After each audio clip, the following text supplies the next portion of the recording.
रानी बहू। किशोरी लाल जी के बेटे राघव की शादी की बात जगह जगह चल रही थी, लेकिन किशोरी लाल जी को कोई लड़की पसंद ही नहीं आती थी। और उसकी एक ही वजह थी, किशोरी लाल जी का लालची होना। उनको लड़की वालों से मोटा दहेज चाहिए था और इसी चक्कर में एक दिन वो एक बहुत पैसे वाले के घर अपने बेटे का रिश्ता लेकर पहुंचे। उस आदमी का नाम था ओम प्रकाश। देखिए किशोरी जी, मेरी तो एक ही बेटी है। मेरी धन दौलत सारी प्रॉपर्टी मेरी नैना के ही तो है। पापा, नाम से लगता है बहुत खूबसूरत होगी। कितना अच्छा नाम है ना, नैना। वैसे तो बात आपकी सही है। आपके पास इतना पैसा है, धन दौलत है, सारा चीज बेटी का तो ही है। आप भी क्या करेंगे, सब कुछ उसी को देंगे ना। बिल्कुल सही पहचाना आपने। बस बेटी की शादी और फिर उसके बाद प्रॉपर्टी उसके नाम।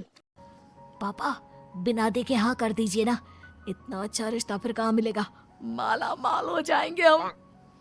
मैं अपनी बेटी को बुलाता हूँ।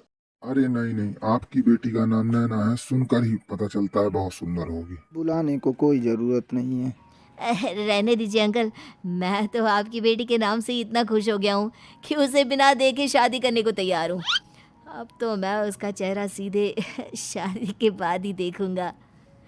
और इस तरह राघव नैना का चेहरा नहीं देखता और उससे शादी कर लेता है।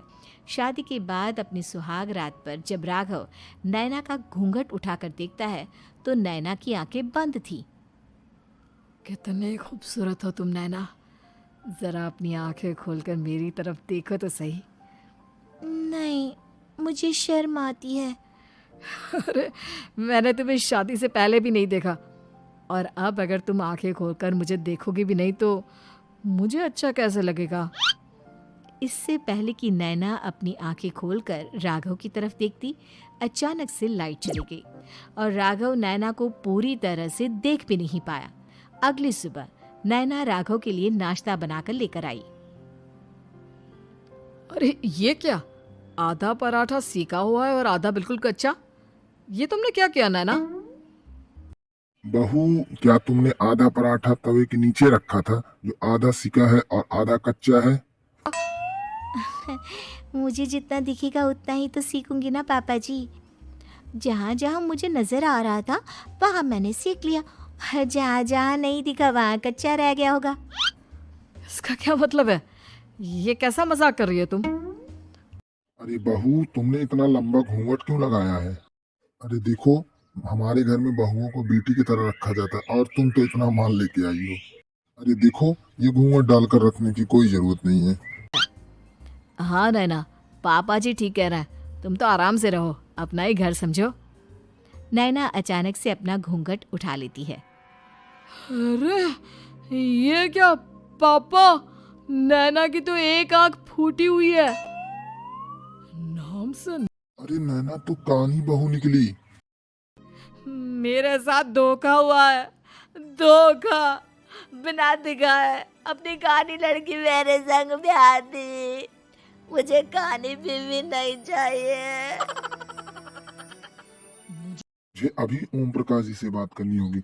उन्होंने मेरे साथ ऐसा किया क्यों? अरे, आप लोगों ने ही तो पापा से कहा था कि आप लोग शादी से पहले मुझे देखना नहीं चाहते। अब मेरे पापा पर क्यों इल्जाम लगा रहे हैं?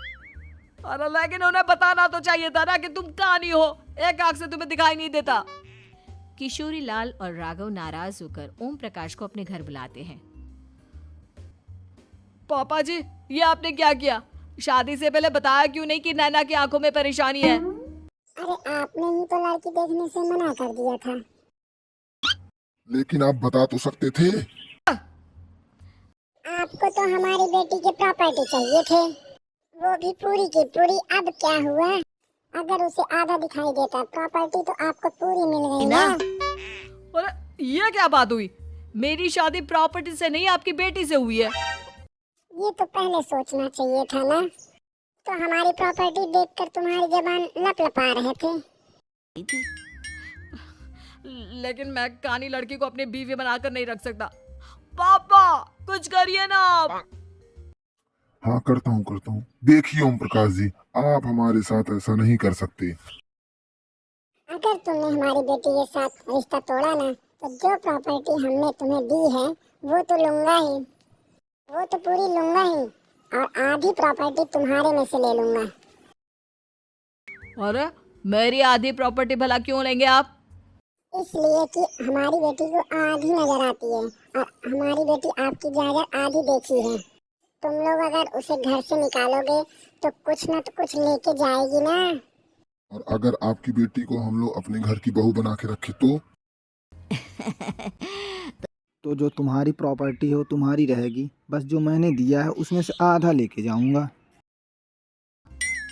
अरे लेकिन अब आप अपनी दी हुई प्रॉपर्टी में से आधी वापस क्यों लेकर जाएंगे? अगर मैं आपकी बेटी को अपनी पत्नी बनाकर रखने को तैयार हूँ तो? इसलिए कि भविष्य में अगर तुमने मेरी बेटी को धोखा दिया तो उसके पास कुछ न कुछ तो रहे जो उसके पति का रहे। वैसे तो मेरे पास बहुत कुछ है, लेकिन उसके पास भी उसके पति की निशानी होनी चाहिए कुछ न कुछ। अगर अब तुमने मेरी बेटी को कहानी कहा तो तुम्हें प्रॉपर्टी कहानी ही मिलेगी, पूरी नहीं। जमाई राजा।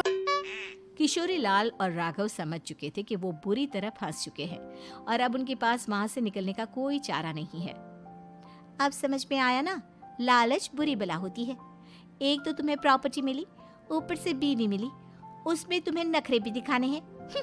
आए बड़े, चुपचाप बैठो दोनों। कुछ दिनों के बाद नैना राघव की कार लेकर बाजार घूमने निकलती है और जब कार लेकर वापस आती है, ये क्या? एक तरफ से मेरी गाड़ी पूरी खराब हो चुकी है। लगता है तुमने मेरी गाड़ी को किसी दूसरी गाड़ी के साथ एक्सीडेंट किया है।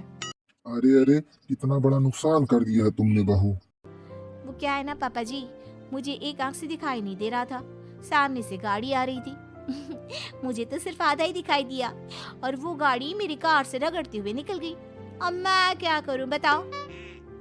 आप इसे ठीक कराने के पैसे कौन देगा? तुम्हारे पापा? तुमने मुझसे इस तरह से बात की? अभी रुको। नैना राघव की शिकायत ओम प्रकाश को कर देती है। देखो राघव, तुम्हारे पास जो मेरी आधी प्रॉपर्टी है ना, उसमें से भी आधी अब लेके जाऊंगा, क्योंकि तुमने मेरी बेटी को डांटा। अरे नहीं नहीं पापा जी, गलती हो गई, माफ कर दो। गलती की कोई गुंजाइश ही नहीं है। अगर तुमने मेरी बेटी को फिर से डांटा तो अगली बार आऊँगा, जो आधी में से आधी प्रॉपर्टी है उसको लेके जाऊँगा। लालच के चक्कर में हमने बहुत बड़ी गलती कर दी बेटा। एक तो तुम्हें कानी बहू मिली और जो प्रॉपर्टी मिली वो भी कानी। इस तरह राघव की हर एक गलती पर ओम प्रकाश उसकी प्रॉपर्टी का आधा आधा हिस्सा लेकर अपना सारा माल वापस ले गया और राघव को कानी बीवी से काम चलाना पड़ा। भाई लालच वाकई में बुरी बला है। अगर आपको मेरा वीडियो पसंद आया तो चैनल को सब्सक्राइब करें, वीडियो को लाइक करें और शेयर करें।